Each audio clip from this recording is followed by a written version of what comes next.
ahlan wa sahlan ila Kuala Lumpur. أهلا ومرحبا بكم قد رجعت للتو. Okay. Tafadhal Ustaz, Doktor. Okay. InsyaAllah pada mula-mula ni insyaAllah kita akan sambung dulu sedikit daripada kitab pengajian Talbisu Iblis, dan kemudian pada akhir daripada kelas ini kita akan sentuh sikit tentang isu-isu yang berkaitan dengan Sya'ban dan juga nisfu Sya'ban. Baik, bismillahirrahmanirrahim. Alhamdulillahirabbil alamin wa bihi nasta'in. Wassalatu wassalamu ala rasulihil amin. Nabiyyina Muhammadin sallallahu ala alihi wa ashabihi ajma'in. Rabbi shrah li sadri wa yassir li amri wahlul 'uqdatam min lisani yafqahu qawli, amma ba'd. Alhamdulillah, sahabat-sahabat semua yang dikasihi dan dirahmati oleh Allah. Alhamdulillah, pada malam ini kita bersiaran secara live daripada Zoom dan juga di live IG. Dan di live IG macam-macam yang kata, ada datang daripada Kedah hadir, ada yang kata daripada Melaka, ada yang kata daripada Pahang, dan macam-macam lagi. Ahlan wa sahlan wa marhaban bikum. Pada malam ini insya-Allah kita akan sambung lagi kelas pengajian Talbisu Iblis. Suka untuk nak saya ingatkan lagi kepada mereka yang mungkin ada baru bersama dengan kita, yang tidak berapa familiar dengan istilah Talbisu Iblis. Talbisu Iblis itu kita boleh umpamakan adalah bisikan halus Iblis yang menimpa kepada pelbagai golongan. Dan pada malam ini kita sambung lagi kelas kita, dan kita dah sampai kepada muka surat 127.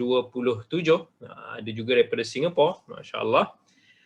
Pada muka surat 127 ini kita akan berbincang tentang kritik atas para ulama yang sempurna ilmunya. Maksudnya Talbisu Iblis, belitan iblis ini dia boleh menimpa kepada para ulama, para ilmuwan yang kita rasakan ilmunya tinggi. Maksudnya bisikan iblis ni bukan hanya kena pada orang yang lemah iman ataupun rendah ilmunya, tetapi juga akan menimpa kepada mereka-mereka yang memiliki ilmu yang tinggi. Mereka yang kita dah cerita macam-macam, yang menimpa ahli hadis, yang menimpa para fuqaha, yang menimpa orang bahasa Arab dan sebagainya. Dan apa yang dikatakan kat sini adalah maksudnya adalah bila mana kita sudah merasakan kesempurnaan ilmu kita, itu akan menyebabkan kita merasakan diri kita ini ada sifat ujub. Sifat ujub adalah sifat meninggi diri, sifat yang memerasakan diri kita ini lebih baik daripada orang lain. Sifat ujub akan membuatkan kita melihat diri kita tinggi manakala orang lain lebih rendah. Kita melihat kita sahaja buat kerja, orang lain tak buat kerja. Maka apa kata Al-Imam Ibn Al-Jauzi? Dia kata iblis melancarkan talbis kepada sebahagian ulama yang mampan ilmunya dan juga amalannya. Iblis menggoda mereka untuk menyombongkan diri atas ilmu yang dimiliki, dengki kepada kawan seperjuangan. Yang ini antara babak penting ni. Serta bersikap riak semata-mata mencari kedudukan duniawi di mata manusia. Yang ini satu bisikan halus yang sometimes ramai daripada para ilmuwan juga tak perasan. Selain daripada kita kata isu tentang riak, tetapi antara isu yang disentuh oleh Imam Ibn Jauzi ni adalah dia kata dengki kepada teman seperjuangan. Ataupun bahasa Indonesia dekat sini, dengki kepada kawan seprofesi. Dalam istilah ilmu hadis, benda ni kita akan bincangkan dulu. Dalam ilmu hadis, benda ini disentuh di bawah munafasatul aqran. Munafasatul aqran ni bila berlakunya perlumbaan, seolah-olah para ilmuwan yang sezaman ini, mereka ini cuba bersaing di antara satu sama lain. sama ada untuk nak meraih populariti ataupun untuk nak mendapatkan kedudukan sesuatu dan apa-apa bahagian dunia lain, mereka ini seolah-olah bersaing cuba membuktikan mereka ini lebih baik daripada teman seperjuangan yang lain. Maka inilah yang bahaya yang kita tak nampak kadang-kadang menimpa diri kita. Dan perkara sebegini pernah juga berlaku menimpa para ilmuwan terdahulu. Supaya saya boleh nak explainkan benda ini bukan hanya berlaku dalam kalangan kita. Kalau berlaku dalam kalangan kita biasa, normal mungkin. Kalau kita tengok perang dingin kadang-kadang berlaku antara kita dengan sahabat kita. Disebabkan adalah sama ada punca daripada fulan A ataupun fulan B, mereka yang dengki kepada yang ini, mereka yang menyangka buruk kepada yang ini, mereka yang merasakan diri itu dan ini, itu menyebabkan berlakunya perang dingin secara peribadi. Yang mana para ulama dulu juga ada terhasil benda-benda sebegini. Contohnya, apa yang berlaku di antara Al-Imam Malik dan juga Ibnu Ishaq. Imam Malik seorang ulama hadis di Madinah yang terkenal. Dan Ibnu Ishaq juga adalah ulama yang terkenal di Madinah, pakar dalam bidang sirah. Kita semua tahu sirah Ibnu Ishaq. Tetapi Imam Malik dan Ibnu Ishaq tak ngam hubungan dia. Sampai Imam Malik dikritik Ibnu Ishaq, mengatakan bahawa Ibnu Ishaq adalah sebahagian daripada para dajjal.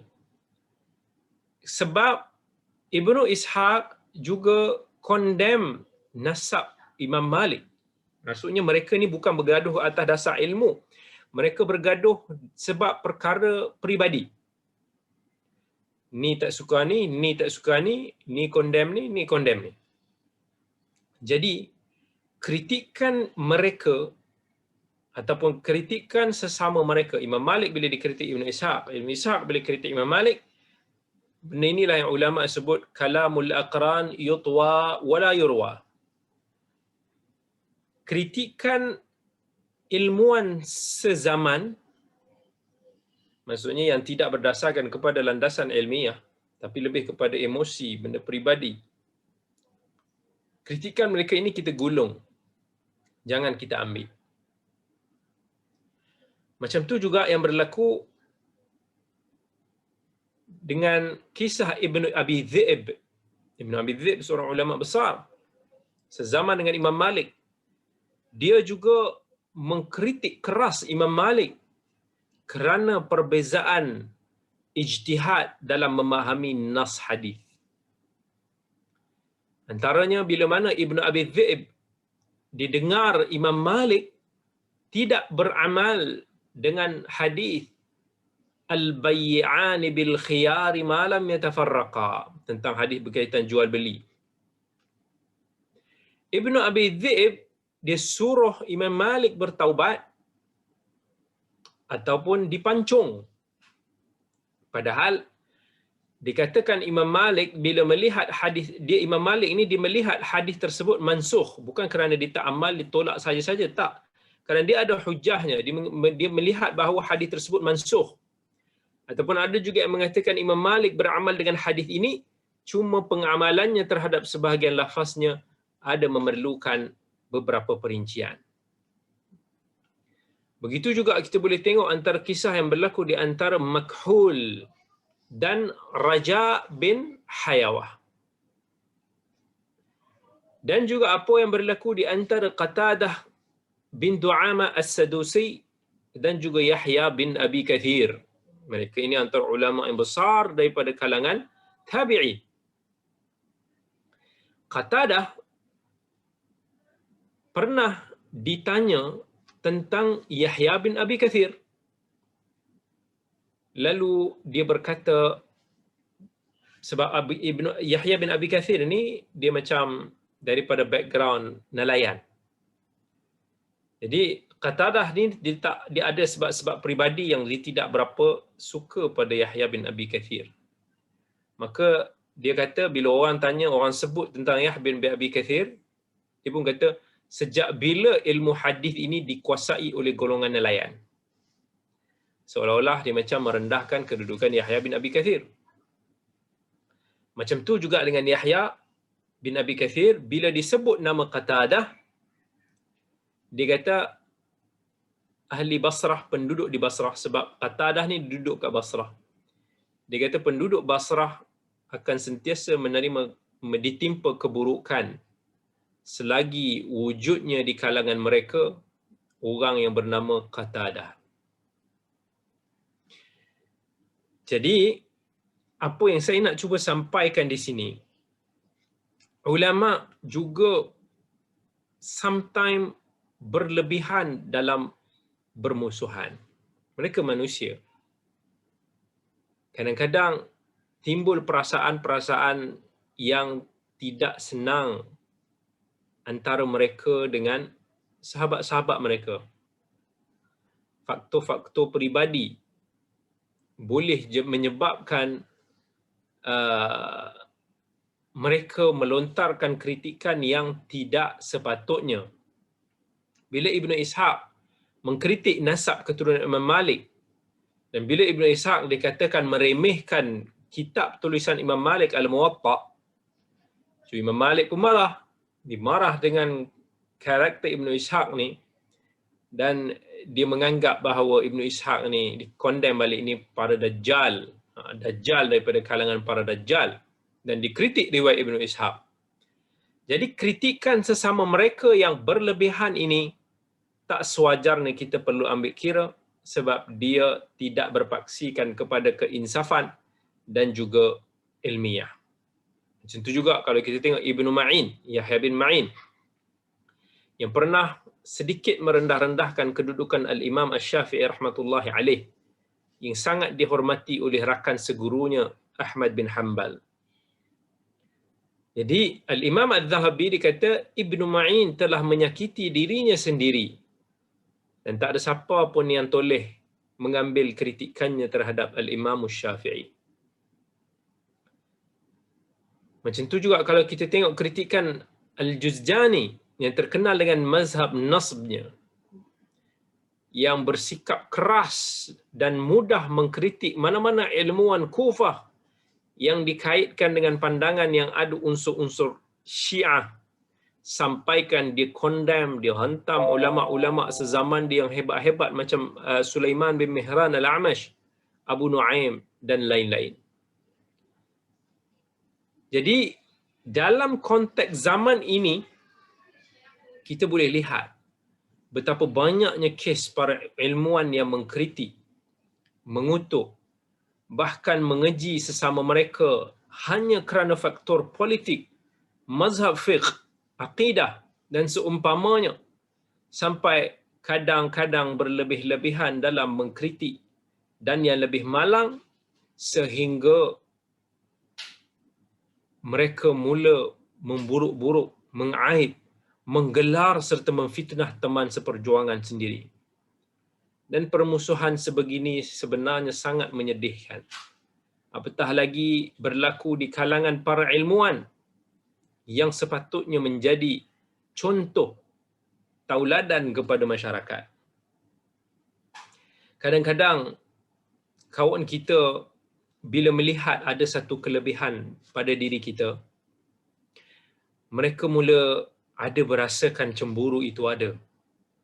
Manusia bila dihinggapi perasaan jealousy ataupun iri hati, perasaan ini boleh singgah kepada sesiapa. Para ulama kata dia mengalir dalam darah kita. Tetapi orang yang beriman dan tinggi takwanya, dia akan kawal supaya iri hati ini tidak sampai terkeluar daripada landasan dia. Tetapi orang yang ada sedikit penyakit dalam hati dia, iri hati ini akan membuatkan dia berfikir buruk, bersangka buruk, akan membuatkan dia mengambil tindakan-tindakan yang tidak sewajarnya. Dia mula mengatakan sesuatu yang tidak baik kepada kawannya, mudah mempercayai tumahan-tumahan, mudah untuk nak bersangka buruk. Disebabkan perasaan tidak puas hati ataupun iri hati terhadap teman seperjuangannya. Perkara ini perlu dibersihkan daripada hati-hati kita semua. Sangat bahaya sebab benda ini boleh merosakkan ukhuwah. Benda ini boleh merosakkan dakwah. Apa kita nak bimbang sekiranya kita melihat sahabat kita, teman kita mendapat sesuatu yang lebih daripada kita? Insya-Allah, percayalah, rezeki Allah yang telah Allah tetapkan kepada kita semua tetap sama. Sekiranya dia wujud bersama dengan kita pun, insya-Allah tak ada efek dan rezeki kita tak akan berkurangan sekiranya Allah telah takdirkan dan tetapkan rezeki kita sedemikian. Kata Nabi SAW, la yamuta ahadikum hatta yastakmilu rizqah. Kita ni tidak akan mati selagi mana rezeki kita tidak disempurnakan. Kalau Allah telah takdirkan kepada kita, kita akan dapat sekian,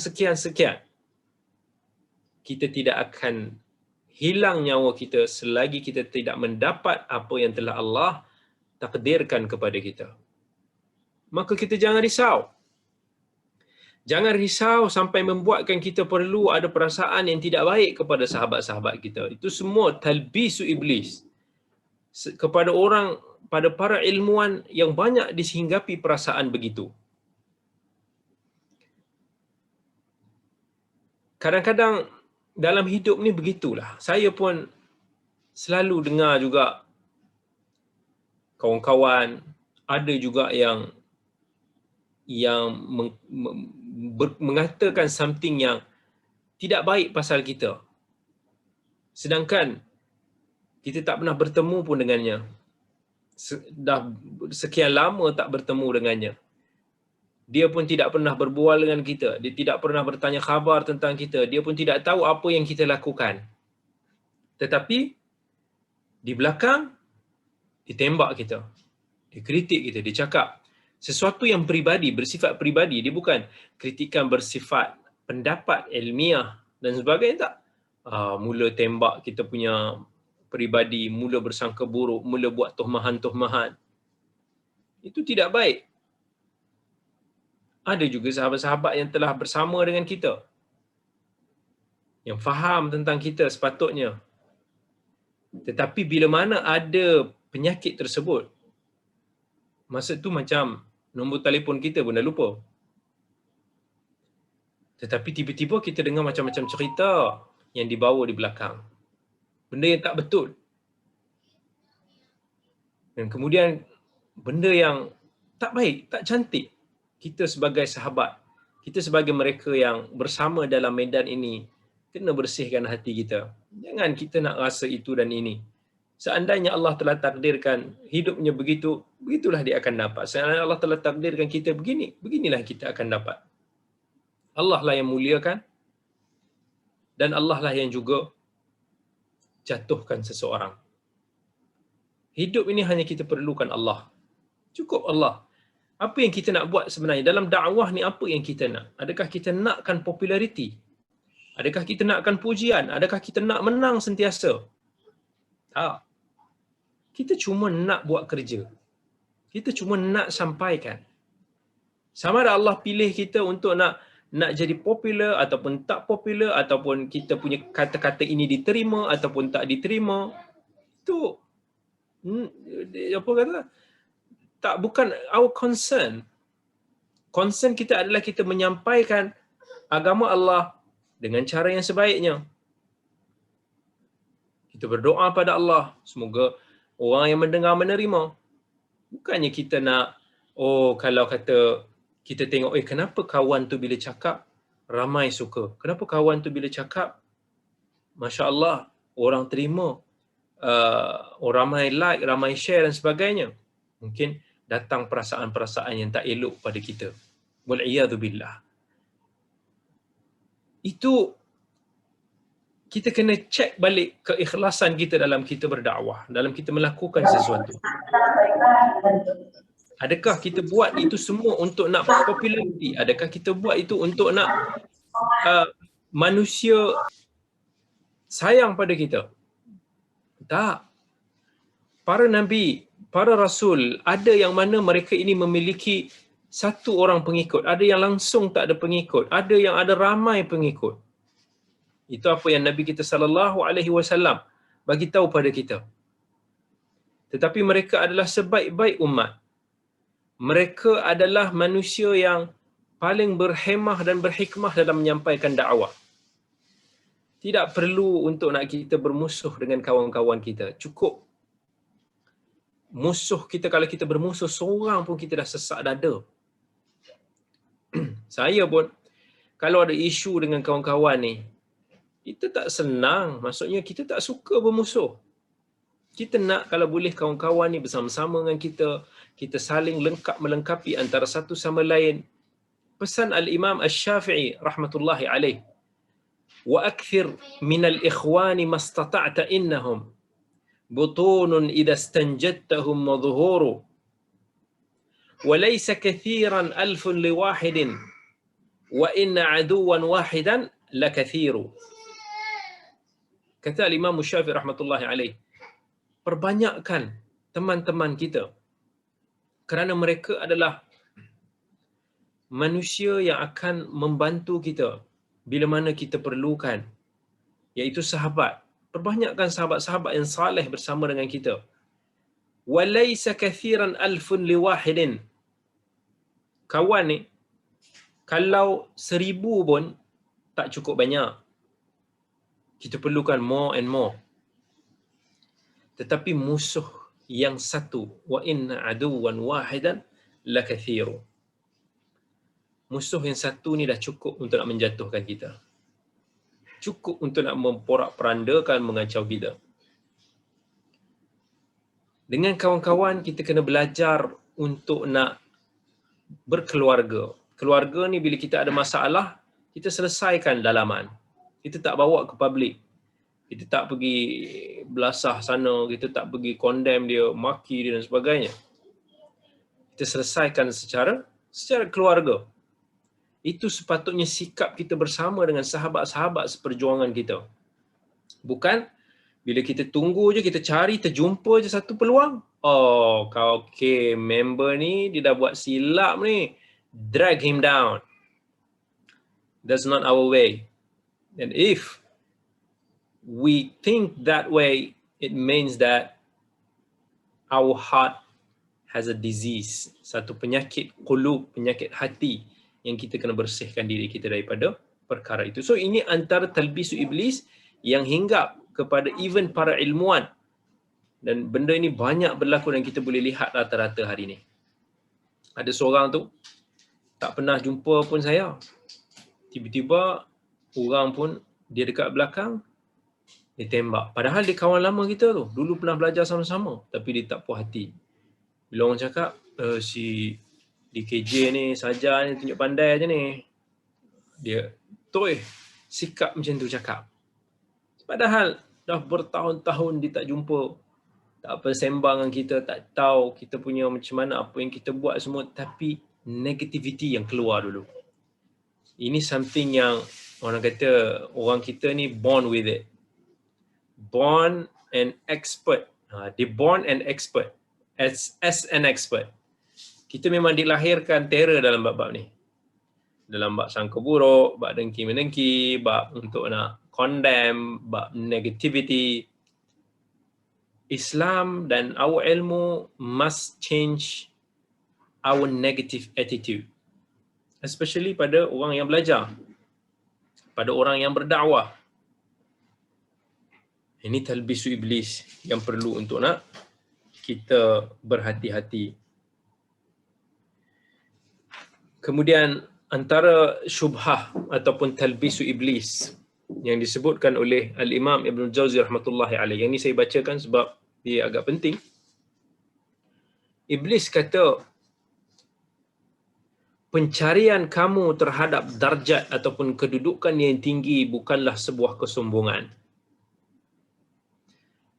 kerana kamu merupakan para pengawal syariat, kamu hendak menegakkan kemuliaan agama dan melawan ahli bid'ah. Kata-kata pedas yang kalian lontarkan atas orang-orang yang dengki itu ialah bentuk ataupun sebahagian daripada membela agama. Bukankah orang-orang yang dengki itu telah mencela orang-orang yang melaksanakan ajaran agama? Apa yang kalian sangka sebagai riak, sebenarnya ia bukan riak. Sebab siapa pun daripada kalian yang berpura-pura khusyuk dan menangis, pastilah dia akan menjadi ikutan banyak orang. Sama sahaja dengan jumlah pesakit yang mematuhi pantang doktor. Ia jauh lebih besar daripada jumlah mereka yang memahami penjelasan dia. Iblis dia akan bisik. Bila kita dapat satu kedudukan, kita tak merasakan benda itu satu amanah. Kita tak rasakan benda itu sebagai berat. Disebabkan kita rasa, tak apa, aku alim, aku ni nak menjaga agama, biarlah aku berada di kedudukan itu, mungkin itu lebih baik. Dan sometimes kita hanyut, kita tak perasan. Saya selalu terbayang, saya tak mahu, dan waliyadzubillah, benda ni minta saya dijauhkan lah. Masa kalau kita ingat dalam tahun lepas, masa tengah kecoh kan, tentang isu pencalonan mufti wilayah baru. Masa tu nama saya antara yang naiklah masuk dalam surat khabar tu, dikaitkan, diheboh-hebohkan. Saya terkejut juga. Dan saya memang berdoa dan mengharap supaya tak jadilah benda ni. Tak mau. I still young and I'm not the best person. I'm not suit this position. Satu amanah yang besar. I don't want to be asked for everybody's fault. Dan kita tak mau juga satu fatwa ni satu benda yang berat. Salah kita memberikan pandangan dan fatwa, neraka tempat kita. Seolah-olah kita berada di tempat yang sebelah kaki kita sudah berada dalam lubang api neraka. I don't want it.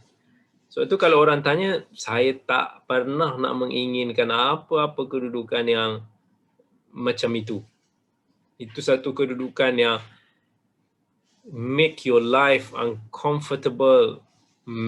Kalau kita betul-betul fikir, that burden amanah yang perlu kita pikul. If qadarullahu ma syaa fa'al, katakan saya berada di tempat itu. Dan kita pun tahu yang mana mufti, orang tinggi seperti itu, dia tertakluk bawah kepada raja-raja, sultan negeri.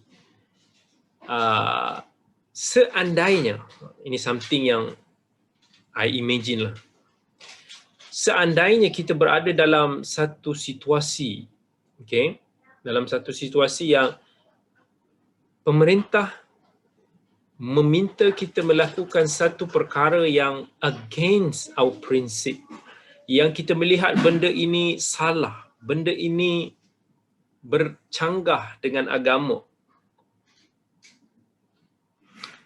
Dan tapi pada masa yang sama, kita melihat sekiranya kita keep ignore arahan, katakan sultan ataupun raja dalam perkara-perkara ini, kadang-kadang tak sekufu kan antara raja dan mufti. Dan kuasa lantikan itu terletak pada raja. Kalau kita buat apa yang against prinsip kita, kita salah lah. Tetapi kita stay dekat tempat itu dan kita boleh bawa kebaikan yang mungkin lebih besar kepada dakwah kita, kepada masyarakat. Ataupun kita memilih untuk menegakkan ataupun mengekalkan prinsip kita, dan kemudian kita tidak bertahan lama di situ, ditukar oleh sang raja. Apa decision yang kita akan buat? Kita kalau kat bawah, kita condemn memang sedap. Tapi bila kita berada to that position, what we have supposed to do? Kalau kita nak selamatkan diri kita, memikirkan takwa kita, warak kita, tak apalah hilang jawatan pun, biar api ya. Bukan kita nak pun. Kalau kita memilih pendekatan itu, kemungkinan orang yang menggantikan kita orang yang lebih teruk. Mungkin yang akan merosakkan dakwah kita. Mungkin yang akan tidak membawa banyak kebaikan. Kebarangkalian itu ada. Ataupun kita korban ataupun gadaikan sedikit daripada agama kita. Dengan apa yang kita melihat boleh membawa kebaikan lebih besar bila mana kita berada di position itu. Walaupun kata orang, matlamat itu tidak menghalalkan cara. Apa yang kita nak buat?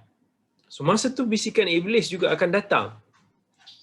Mungkin bisikan iblis itu boleh datang pada yang ini, pilihan yang ini dan juga pilihan yang itu.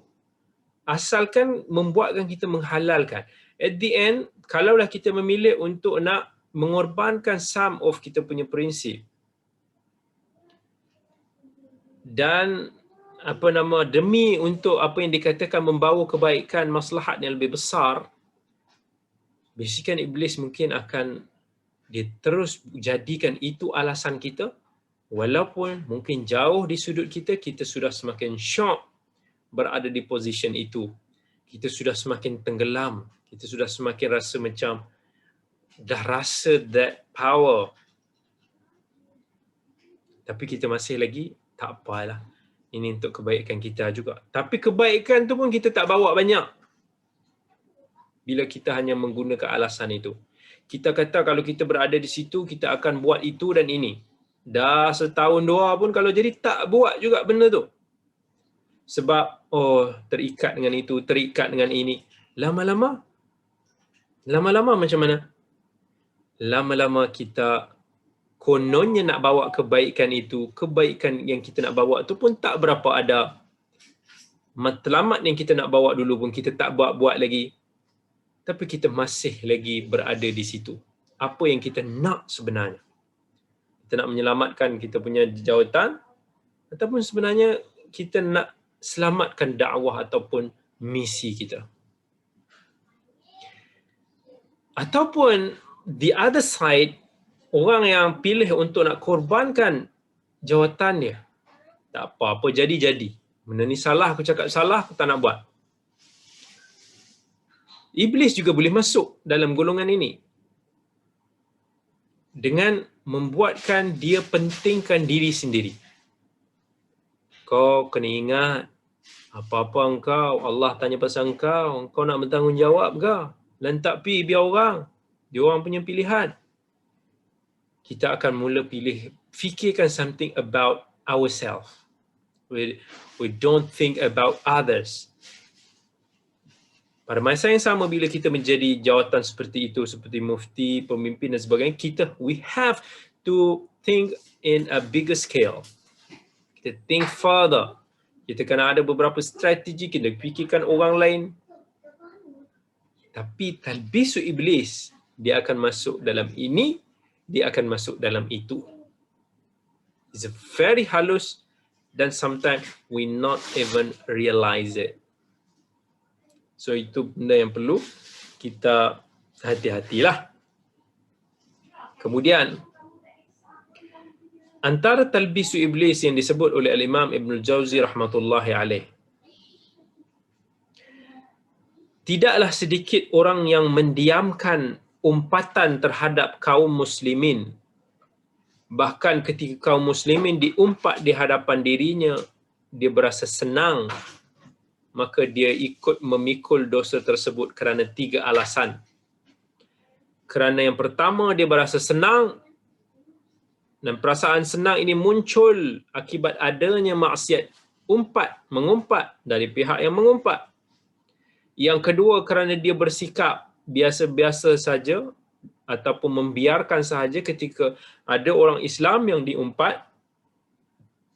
Yang ketiga, kerana dia tidak berani mencegah kemungkaran ataupun umpatan tersebut. Ini juga yang berlaku. Ini juga berlaku dalam banyak golongan-golongan agama, para ustaz, dalam grup-grup WhatsApp.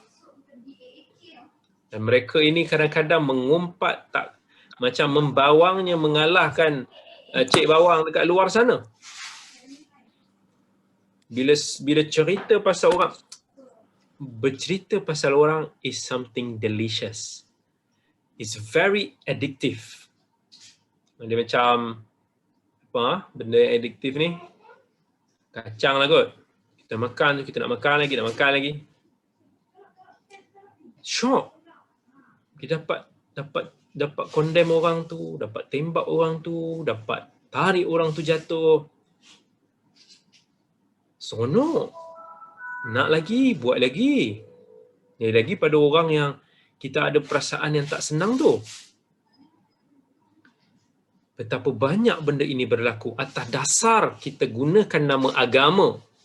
Tak apa, ini kita cerita ni supaya kita ni sama-sama lah ambil iktibar, ambil pengajaran. Kita cerita ni bukan sebab kita benci dia, kita sayang dia, kita ngumpat ni kerana Allah. Dan akibatnya kita tengok Masya Allah ada kuliah-kuliah, ada ceramah-ceramah yang dipenuhi dengan umpatan, maki hamun, sana dan sini. Betul, sampai ke masjid-masjid Allah juga penuh. Dalam grup-grup WhatsApp, subhanallah, betul, dia kata kita mengumpat kerana Allah, kita mengumpat atas dasar ilmu, subhanallah. Itulah bisikan iblis yang datang menyerang. Betul, dalam agama ada beberapa keadaan yang membenarkan untuk nak kita memperkatakan perihal seseorang di belakang dia. Itu saya tak nafi. Ada yang kita katakan sebagai umpatan syar'i. Tetapi perkara itu ada guideline dia. Ada garis panduan dia yang perlu kita patuhi. Al-Imam An-Nawawi rahmatullahi alaih dalam Riyadhus Salihin dia dah cerita pasal 6 guideline tentang perkara itu. Yang penting benda itu memang realistik adanya maslahat. Contohnya, seorang isteri yang dipukul oleh suami, maka ketika dia mengadu kepada seseorang, dia perlu tahu bahawa orang yang diadu itu contohnya boleh memberikan dia nasihat yang baik, boleh memberikan dia bimbingan, boleh something yang for maslahat. Ataupun kalau kata seseorang itu berlaku pergaduhan antara dia dengan kawan dia, contoh dia buat report polis, maka dia buat report polis ataupun dia mengadu di mahkamah, benda tu dia perlu menceritakan keburukan, kesilapan daripada pihak yang kita kata defendant. Perlu cakap. Boleh cakap di belakang dia. Kerana ketika itu mencari maslahat itu is realistik. Tapi ada orang dia menghalalkan. Kalau dicita dalam katakan dengan geng-geng dia dalam WhatsApp group kat kedai kopi ke apa, benda tu maybe tak datang, not even datang, tak ada solution, yang tak ada kebaikan at all. Dia lebih untuk nak kita melepaskan geram ataupun puas hati. Tapi kita menggunakan alasan agama untuk nak menghalalkan kemungkaran ini. So kata Imam Jauzi, kita dapat 3 dosa. Dosa pertama, contohnya kalau ada orang hentam, dia ni pergi hentam ustaz ni hentam, kita pun rasa happy. Syok, bagus, hentam lagi. So kita dapat dosa sebab satu, kalau benda tu tak betul lah, bukan pada tempat dia. Kalau benda tu betul tak apa. Tapi nak membezakan antara betul dan tak. Itulah syaitan masuk. Sebab dia nak bagi kita rasa macam benda yang tak betul pun betul. Benda tu kena careful. Kita salah sebab kita happy bila ada berlaku umpatan itu. Yang kedua, kita rasa macam tak apalah, kawan kita kan, takkan aku nak sound pula. Yang ketiga, kalau kita mampu untuk nak mengubah benda itu, menegur ke apa, tapi kita tak lakukan. Dan benda ini wallahi berlaku dalam banyak grup, termasuk grup-grup mereka yang bergelar ustaz, mereka yang bergelar ilmuwan. Benda ini sangat banyak berlaku tanpa ada perasaan takut, tanpa ada perasaan kita khawatir apa yang kita cakap tu semua akan dipersoalkan di hadapan Allah. Kita akan dipertanggungjawabkan atas setiap butir apa yang kita cakap pada saudara kita itu. Benda itu kalau betul, mungkin menjadi satu umpatan. Kalau salah, maka dia sudah menjadi buhtan ataupun fitnah. Alah, mungkin orang cakap, alah, Dr. Kamilin ni, dia ni jenis yang macam ni, pelan-pelan kat belakang tu syok. Tak, dia ni memang anak-anak kita ni syok. Dalam grup tu, kita rasa hero.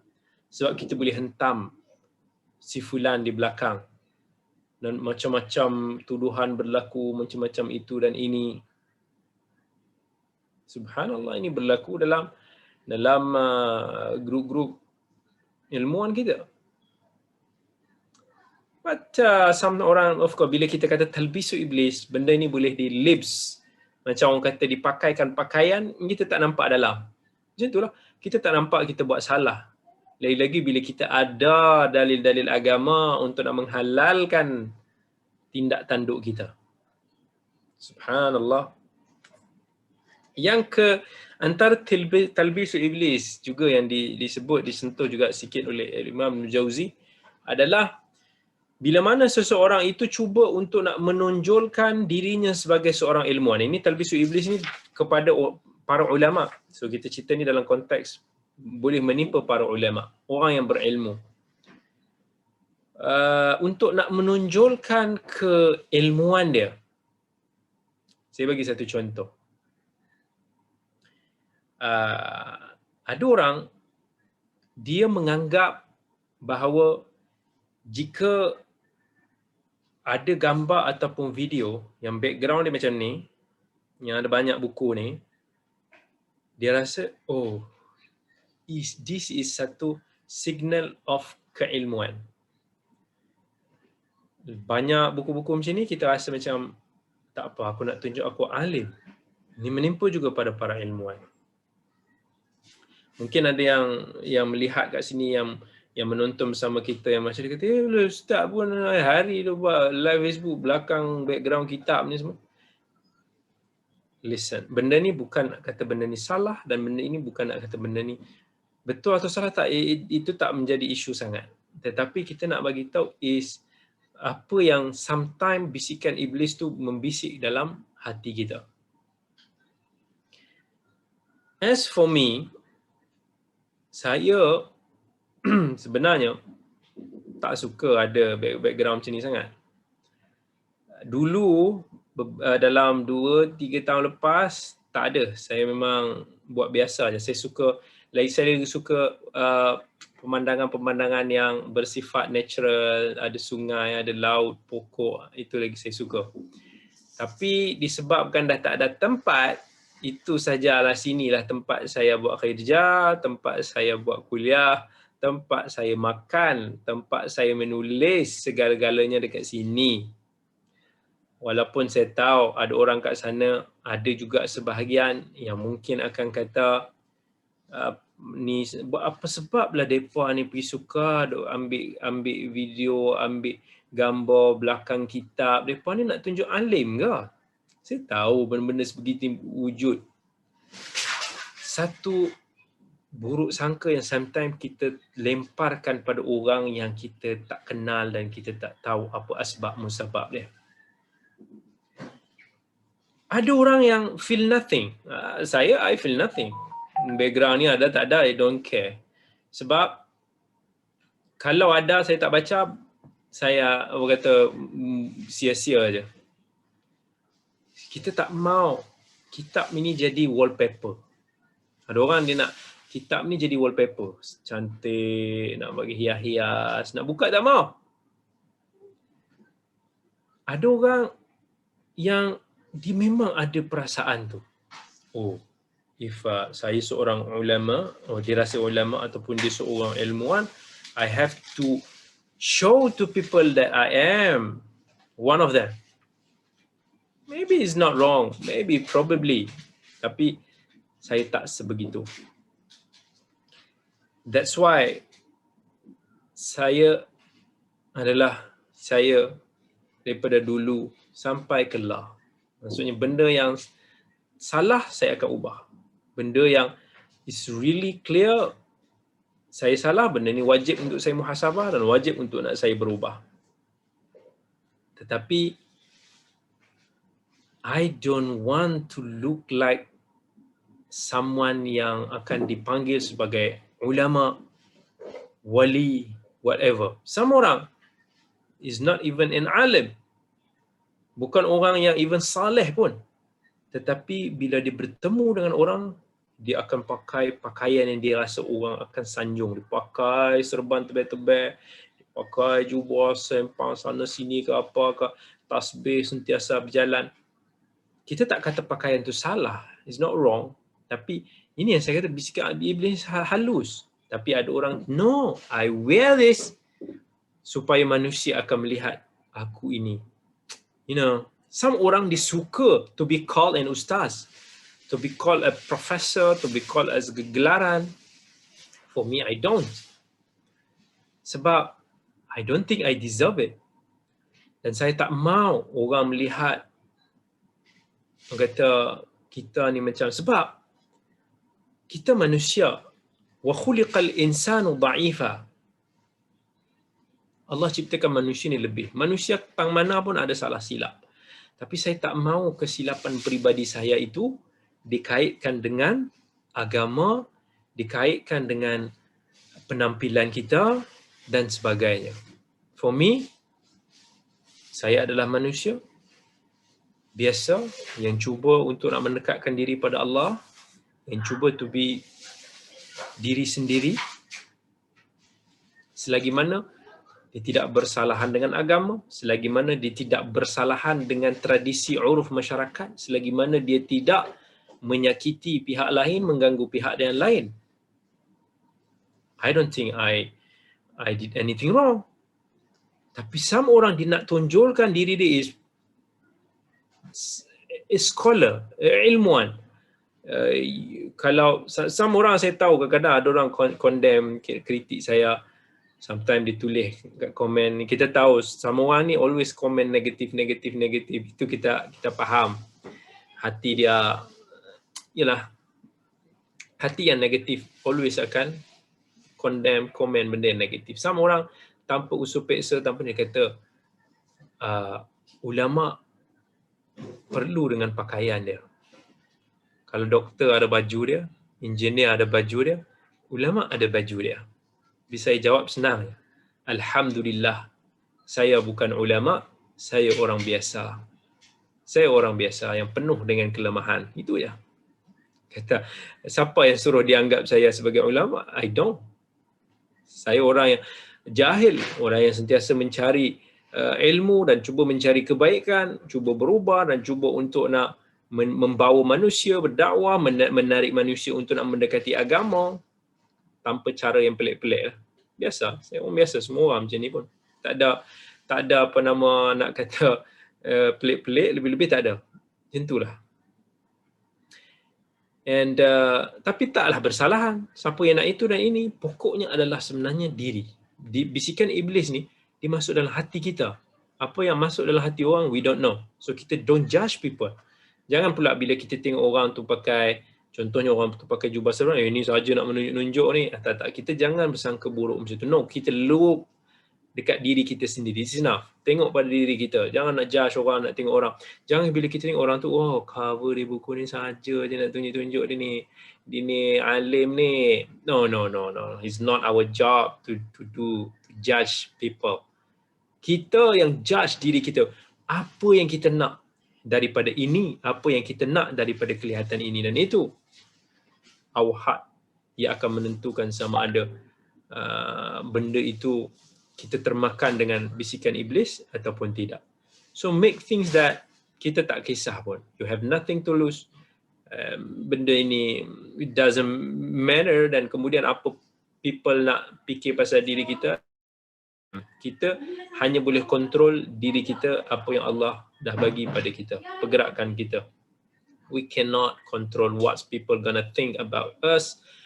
Apa yang people nak buat pada kita, we cannot do that. Alright. And okay, sikit lagi kita sambung sebelum kita ni. Alright, antara yang disebutkan oleh Imam Jauzi rahmatullahi alaih adalah bila mana seorang ilmuwan ataupun seorang ulama dia suka pada bilangan followers. Kita ada orang bila dia buat sesuatu tu, dia nakkan orang suka dan orang terima apa yang dia cakap. Lagi ramai orang terima tu dia suka. Kalau dia buat satu perkara, dia nak orang terima. So benda ini kita kena renung dan muhasabah. Ada banyak aspek, kita tak boleh pukalkan semua perkara. Ada orang dibuat benda ni dikecewa kalau sebab dia nakkan populariti. Ada. Tapi ada orang kekecewaan itu bukan sebab populariti, dia kecewa sebab mungkin message dia tak sampai. Ada orang kecewa mungkin kerana dia merasakan bahawa diri dia sendiri yang lemah. Ada sahaja kekurangan dia rasa dia perlu dibaiki. So benda ini is too many sudut untuk nak kita muhasabah dan kita berfikir. Kekecewaan kita sebab apa? Is it kita kecewa because people tak sanjung kita, people tak puji kita, ataupun kekecewaan kita tu disebabkan aku tak dapat deliver terbaik. Apa yang message aku tak dapat sampai kepada ramai orang. Kalau kekecewaan kita kerana itu, tak apa. Kita nak muhasabah diri kita balik. Kita nak improvekan diri kita. Tetapi ada orang tak. Dia mencari, siapa yang follow ramai, itu petanda dia betul. Itu yang berlaku juga pada kita. Mana-mana misalnya orang yang dilahirkan daripada program-program selebriti, maksudnya takkanlah dia salah, memang ada. Saya ada ipar dulu pun, masa dia terima bulat-bulat apa yang dulu kat TV ni banyak masuk, dia kata logik dia kata orang ni famous, takkanlah dia salah. Kalau dia salah, mesti dah ada orang bantai dia. Macam itulah. Tak semestinya kebenaran itu diukur dengan populariti, ataupun tak semestinya kebenaran itu diukur dengan bilangan pengikut. Tetapi kita diperintahkan untuk nak berusaha untuk nak sampaikan mesej kita kepada seramai mungkin yang boleh. Ada orang tengok Talbisu Iblis. Bila dia gunakan prinsip tidaklah kebenaran itu diukur dengan bilangan pengikut. So dia tak ada kisah dia punya uslub. Aku nak sampaikan, peduli apa? Aku nak hentam orang, aku nak cakap orang, asalkan aku cakap benar. Peduli apa orang terima ataupun orang tidak. Ini yang berlaku juga dalam dakwah kita. Akhirnya, dakwah dia hanya sekadar itu sahaja. Dia tidak berusaha untuk nak memperbaiki uslub dia. Cara dia nak berdakwah supaya mesejnya, Allah turunkan risalah ni supaya apa? Diturunkan ilan nasi kafah, kepada manusia semua. Islam ini adalah agama rahmatan lil alamin. Untuk nak alam, kita nak separatekan dakwah kita berkembang luas, bukan dalam geng-geng kita aja. Bukan mungkin dalam kawan-kawan kita, dalam kita punya pusat pengajian kita, tempat kita saja. No. Itu syok sendiri. Kita boleh hantam orang sana sini atas alasan kita berkata yang benar, walaupun pahit. Ya, kadang-kadang ada perkara itu benar, tapi kita ukur maslahatnya tidak perlu disuarakan pada ketika ini, kita tunggukan dulu. Itu apa Imam Syafi'i lakukan. Maka kita tunggu, kita teliti, gunakan kebijaksanaan kita untuk nak mengukur pelbagai perkara supaya mesej kita akan dapat masuk kepada pelbagai lapisan masyarakat, kepada boleh survive for a very long time. Bukan hanya dalam kelompok kita, tak boleh. Lepas ini bukan situ pun ada Talbisu Iblis. Akhirnya kalau orang dia guna alasan dalil yang betul. Yang ni pun guna dalil yang betul, tetapi masing-masing terkena dia punya hasutan iblis tu. This is something is very interesting untuk we think about. Okay, now kita pergi kepada okay, ada yang tengok ada beberapa orang yang bertanya ataupun sedikit soalan apa yang ditanya itu. Okay, but okay, saya nak ulas sikitlah tentang isu malam nisfu Syaban. Kebetulan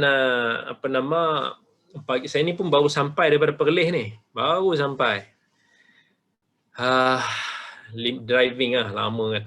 Daripada pukul 12.30 pagi tadi lepas subuh pergi ke rumah Datuk Mufti Sahib Samah Dr. Mazhar hafizahullah. Kemudian di sana TV3 call MHI untuk nak tanya juga pasal kelebihan bulan malam nisfu Syaban, dan saya cubalah untuk nak rumuskan perkara-perkara yang sahih, perkara yang tidak sahih, perkara yang palsu, perkara yang mungkin disalah faham sebagai kelebihan tetapi bukan. Dan alhamdulillah, masya-Allah, subhanallah, pengacara TV tu dia pun bagi tahu dia selalu dengar kuliah saya, dia follow daripada live IG. Mungkin salah seorang daripada yang bersama dengan kita pada malam ini, kita pun tak tahu kan. Tapi perkara tentang nisfu Syaban, ada beberapa hadis yang sahih berkaitan dengan bulan Syaban. Yang hadis sahih riwayat Bukhari, Muslim, memang Nabi SAW banyak berpuasa pada bulan Syaban. So ini something yang kita tidak deny. Dan juga ada juga hadis yang menyatakan tentang kelebihan berpuasa secara umum pada bulan Syaban. Kenapa Nabi SAW banyak berpuasa pada bulan Syaban? Sebab Nabi kata pada bulan tersebut amalan-amalan kita diangkat. Ini hadis riwayat Ahmad dan An-Nasa'i. Ini juga tak ada masalah. Cuma kita akan betulkan sikit beberapa persepsi. Tapi ada juga hadis yang berkaitan dengan kelebihan bulan Syaban dan juga nisfu Syaban yang dinilai palsu ataupun tak ada asalnya oleh para ulama hadis. Seperti Syaban bulanku. Dan Allah kata Syaban syahri. Ataupun yang ada cerita-cerita pasal Allah utuskan malam nisfu Syaban kepada malaikat Jibril alaihi salam. Ya, ini tak ada asal dan juga adalah hadis palsu. So jangan defend benda-benda yang palsu. Ada juga hadis kelebihan berpuasa khusus sempena nisfu Syaban juga tak ada yang sahih. Kalau kata kenapa puasa? Ini kan nisfu Syaban, puasalah. No. Tak ada such a thing. Puasa kerana nisfu Syaban, no. We don't have evidence, no dalil at all. No dalil yang sahih. Tetapi kalau kita berpuasa kerana itu adalah ayyamul bayd, hari-hari putih, sunnah Nabi SAW memang biasa setiap bulan akan berpuasa pada hari ke-13, hari ke-14, hari ke-15. Itu ayyamul bayd. Tak ada masalah. Kita puasa itu ikut sunnah, bukan kerana nisfu Syaban, tetapi kebetulan dia mengena pada nisfu Syaban. Kena pula pada hari 15 Syaban. So kita tak puasa kerana nisfu Syaban. Kita puasa kerana itu puasa sunat ayyamul bayd. Okey. Kemudian ada juga kalau kita tengok pada hadis-hadis, ada hadis-hadis palsu yang menceritakan tentang kaifiat cara untuk nak kita solat nisfu Syaban. 100 rakaat yang baca 10 kali surah Ikhlas, baca berapa kali surah ini, begitu dan begini. Tak ada solat khas sempena nisfu Syaban. Hadis yang menceritakan tentang solat khas ini dinilai palsu oleh ramai para ilmuwan hadis, antaranya Imam Ibn Al-Jauzi dan lain-lain. Dan salat ini dikatakan diasaskan oleh seorang lelaki daripada Palestin, sedangkan salat ini tak pernah disebutkan sama ada sunat ke wajib ke, tak ada digalakkan at all imam mazhab kita yang empat, baik Abu Hanifah, baik Imam Malik, Al-Imam Syafi'i, Al-Imam Ahmad dan lain-lain. Kemudian antara misconception kita tentang kelebihan bulan Sya'ban, ada sebuah hadis dhaif yang diriwayatkan oleh Imam Ibn Majah mengenai Allah ampunkan dosa hamba-Nya pada malam nisfu Sya'ban.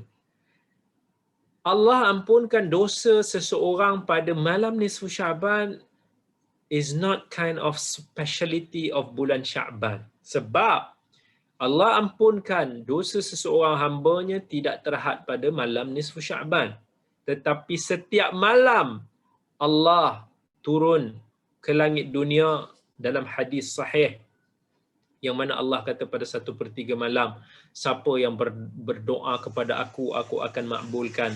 Siapa yang meminta keampunan, maka aku akan ampunkan. Pada setiap malam Allah bukakan peluang ini kepada kita. So it's not a speciality of bulan Sya'ban. So ini bukan kelebihan bulan Sya'ban, nisfu Sya'ban. Kemudian tadi kita dah bagi tahu hadis Allah mengangkat amalan pada bulan Sya'ban.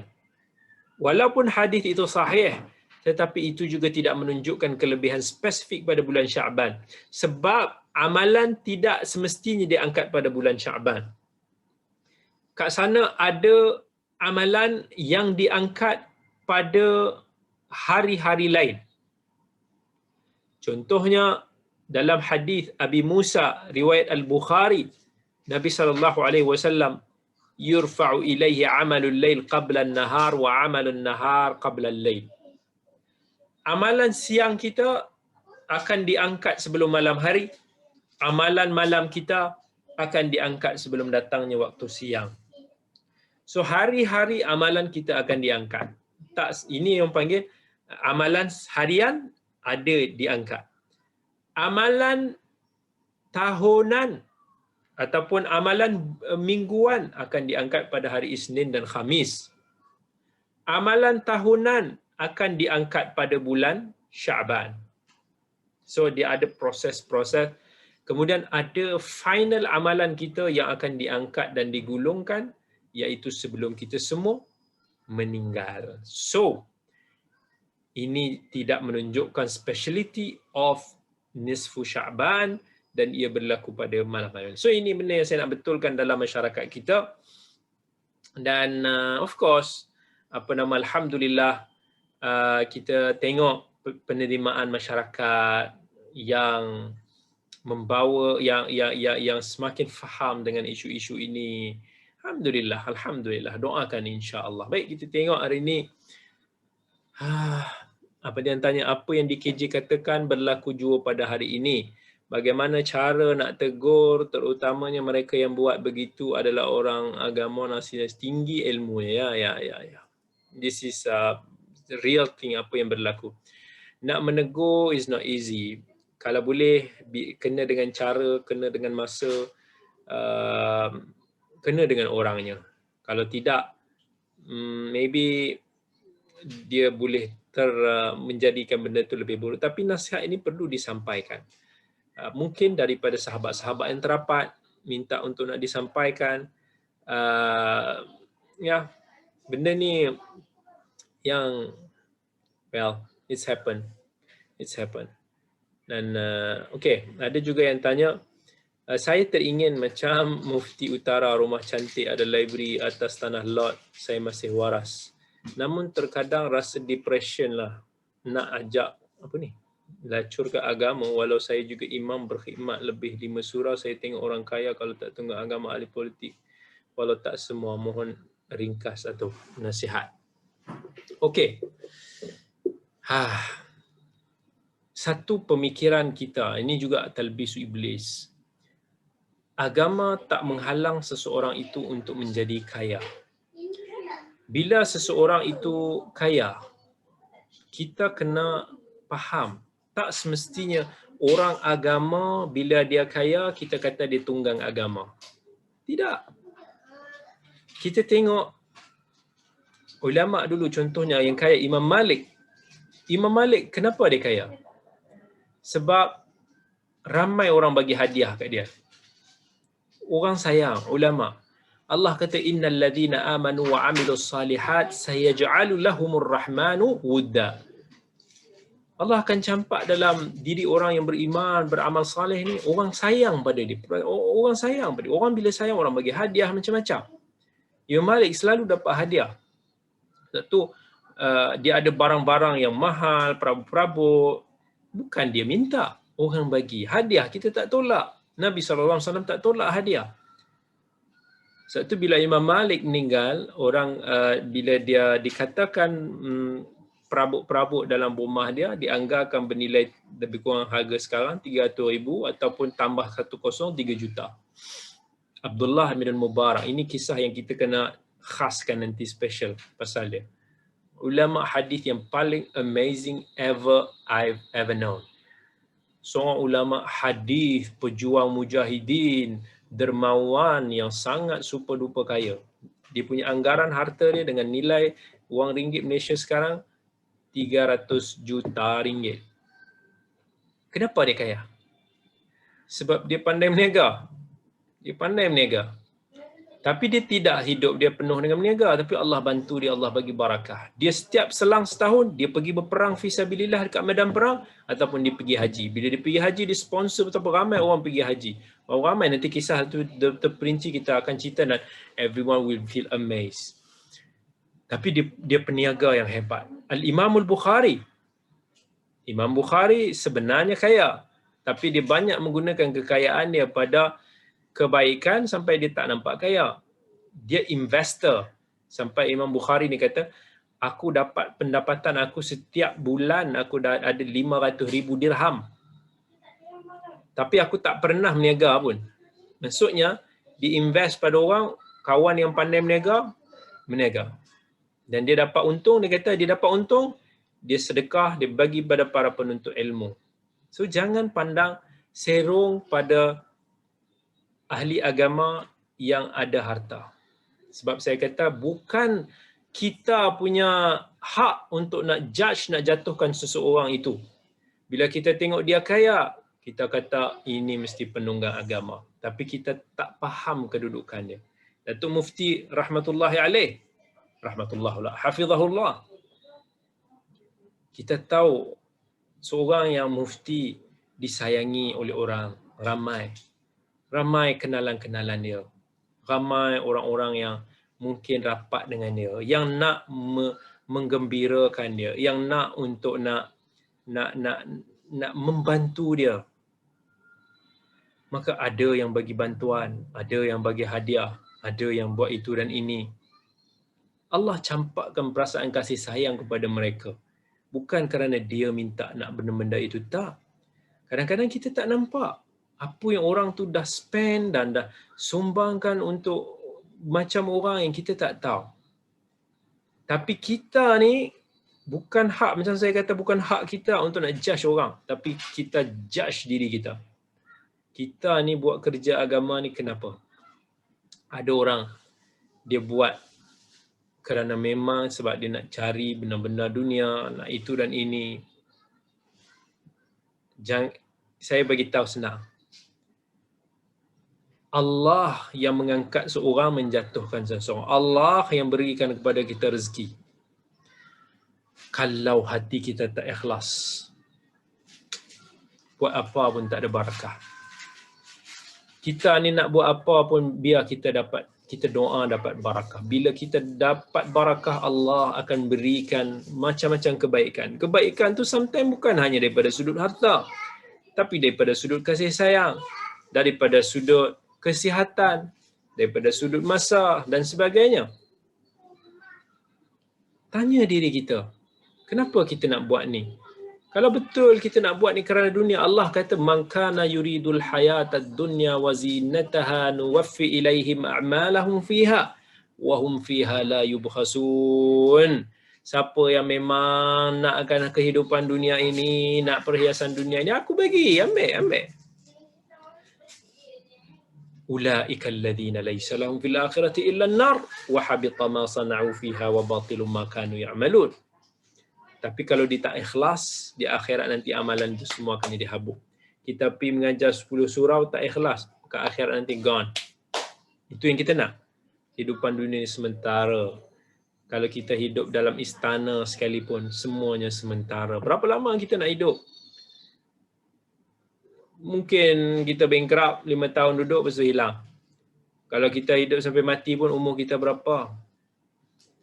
Kehidupan yang kita kejar adalah kehidupan yang kekal. Bila kita tengok orang ada nikmat yang kita rasa kita cemburu, envy, doa. Kata macam mana Nabi cakap, Allahumma la aisha illa aishul akhirah. Ya Allah, tak ada kehidupan yang lebih baik daripada kehidupan akhirat. InsyaAllah kita akan rasakan diri kita akan lebih tenang. Dan insyaAllah kita akan sedar balik. Wallahu ta'ala a'lam. Terima kasih banyak-banyak saya ucapkan kepada semua. Dan insyaAllah kalau ada peluang kita jumpa lagi. Saya pun baru sampai daripada Perlis. Ada ngantuk sikit lah sebab daripada pagi itu punya program. Lepas tu pergi ke Quips. And terima kasih banyak-banyak saya ucapkan kepada semua hadiah-hadirat, dan kita jangan lupa insya-Allah kalau ada kesempatan pada minggu hadapan kita bertemu. Assalamualaikum warahmatullahi wabarakatuh. Terima kasih. Waalaikumsalam warahmatullahi wabarakatuh.